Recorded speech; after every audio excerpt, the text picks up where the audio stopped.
Israel पर एक नई मुसीबत टूट पड़ी है। इजराइल के साथ वही होने जा रहा है जिसका उसे डर था, क्योंकि ईरान से एक ऐसी खबर आई जिसने अमेरिका तक को डरा दिया है, बहुत डरा दिया है। ईरान ने एक ऐसा कदम उठाया जिसे लेकर गाजा के युद्ध का फैसला पलट गया।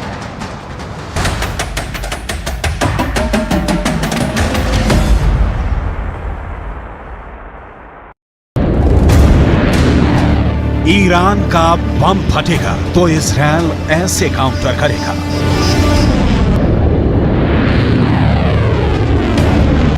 इजराइल को यकीन हो गया है कि ईरान ने एटम बम बना लिया है। अब उसके पास खुद को बचाने के लिए यही मिसाइल डिफेंस सिस्टम है। ये है इजराइल का एरो मिसाइल डिफेंस सिस्टम। ये हमेशा तभी एक्टिव होता है जब इजराइल पर लॉन्ग रेंज मिसाइल से हमला होता है। एरो सिस्टम ने इजराइल को यमन से फायर की गई बैलिस्टिक मिसाइल से बचाया, लेकिन क्या यह सिस्टम अब ईरान के एटम बम से बचा पाएगा?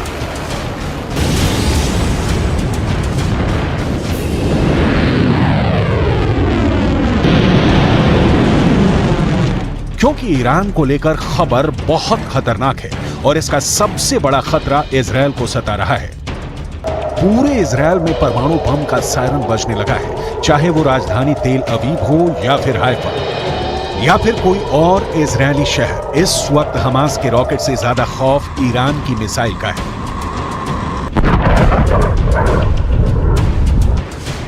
क्योंकि अब उसमें परमाणु बम भी फिट हो सकता है। अमेरिका दावा कर रहा है कि ईरान के पास अब इजराइल तक पहुंचने वाली मिसाइल भी है और उसमें लगाने के लिए एटम बम।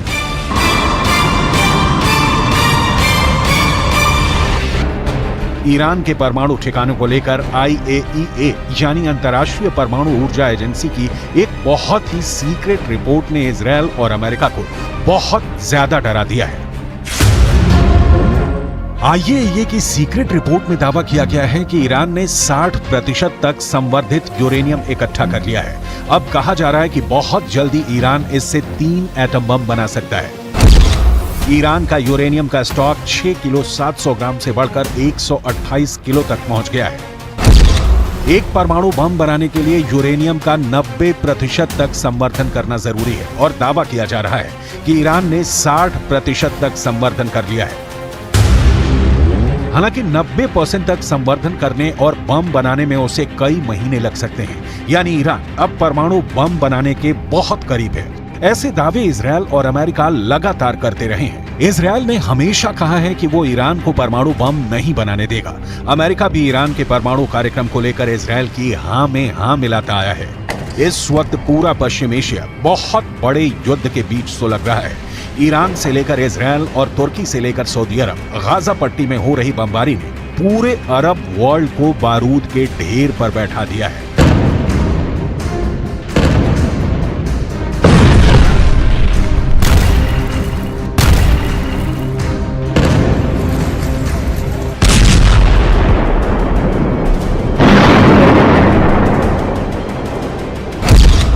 अब परमाणु बम को लेकर ईरान वाले खतरे ने इजराइल और अमेरिका का डर वाला मीटर रेड लेवल पर ले आया है। इस कांटे पर इतना प्रेशर है कि ये कभी भी वर्ल्ड वॉर बनकर टूट सकता है, क्योंकि ईरान कह चुका है कि उसके पास ऐसी मिसाइल है जो लॉन्च होने के 400 सेकंड के अंदर इजराइल पर जाकर तबाही मचा सकती है।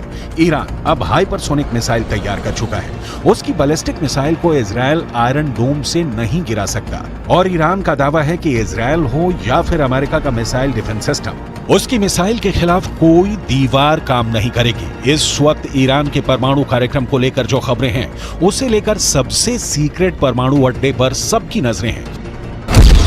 अभी ईरान ने 6 स्पॉट पर न्यूक्लियर रिएक्टर लगाए हुए हैं, लेकिन इनमें से 2 अहम साइट है। पहली जगह है नतांज और दूसरी जगह है फोर्डो।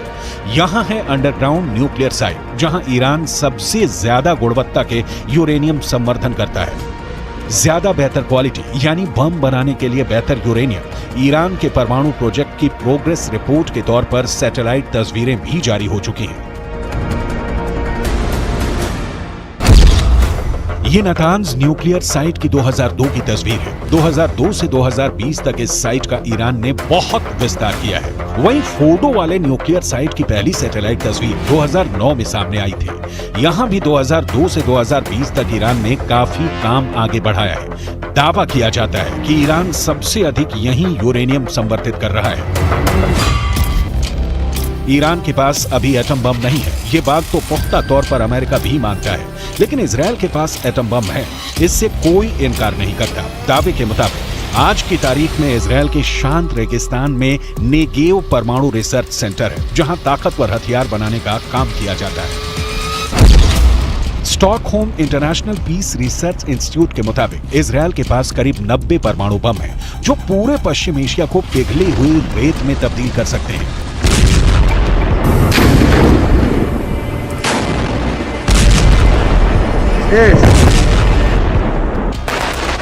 गाजा में बमबारी के दौरान इजराइल के मंत्री ने परमाणु बम इस्तेमाल करने की भी सलाह दी, जिसे बाद में नेतन्याहू ने खारिज कर दिया। लेकिन इसी बयान से साफ हो जाता है कि इजराइल जिस बम को छुपाने की कोशिश कर रहा है, वो भी दुनिया के लिए बड़ी तबाही की वजह बन सकता है। और अब ईरान के परमाणु कार्यक्रम को लेकर ये दुश्मनी और खतरनाक हो जाती है।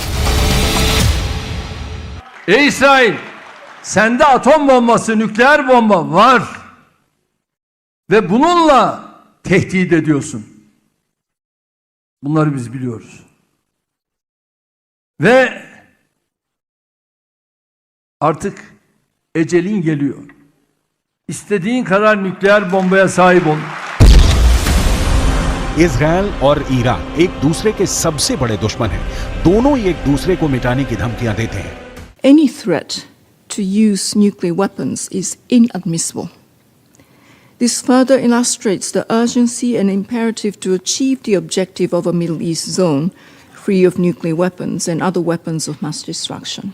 इजराइल को लेकर ईरान बहुत आक्रामक रहा है और उसे नक्शे से मिटाने की बात भी करता रहा है। यही हाल इजराइल का है, जिसके नेताओं ने भी परमाणु धमकियां देनी शुरू कर दी हैं।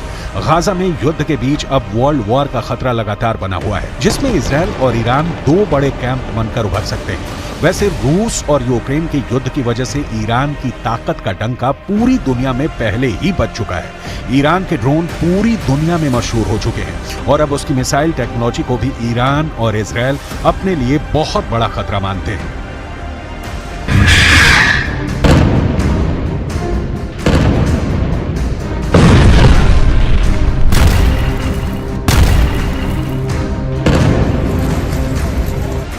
ईरान अब अपनी इसी ताकत को दिखाकर अमेरिका और इजराइल दोनों को चैलेंज कर रहा है।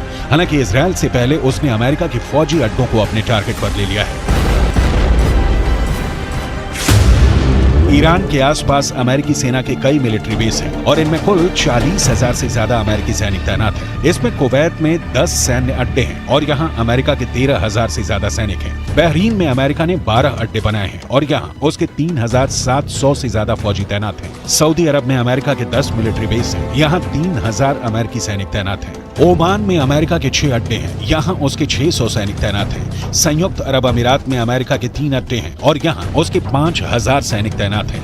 कतर में अमेरिका का सबसे बड़ा मिलिट्री बेस है और यहाँ 13,000 अमेरिकी सैनिक रखे गए हैं। ये वो देश हैं जहाँ से ईरान बहुत ज्यादा करीब है।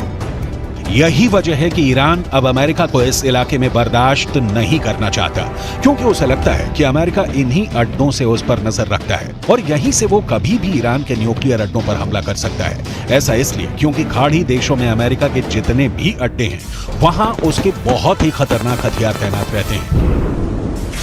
यहाँ अमेरिका का F-16 भी है, F-15 भी है, F-18 भी तैनात है और मौके मौके पर F-22 और F-35 जैसे स्टेल्थ फाइटर भी अमेरिका यहाँ तैनात करता रहता है। इसमें ईरान के लिए सबसे बड़ा खतरा है कतर का अल उदैद एयरबेस, जो पूरे पश्चिम एशिया में अमेरिका का सबसे बड़ा मिलिट्री बेस है। यहाँ अमेरिका के अलावा ब्रिटेन की रॉयल एयरफोर्स भी तैनात है। दोनों देशों के यहाँ करीब 150 फाइटर जेट और बाकी विमान और ड्रोन तैनात रहते हैं।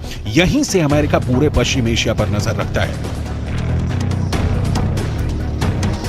यही वजह है कि ईरान ने अब अमेरिका को वार्निंग देनी शुरू कर दी है और इस बार अमेरिका ईरान की धमकियों को हल्के में नहीं ले सकता। ईरान की फोर्स इस वक्त बहुत ज्यादा एक्टिव है।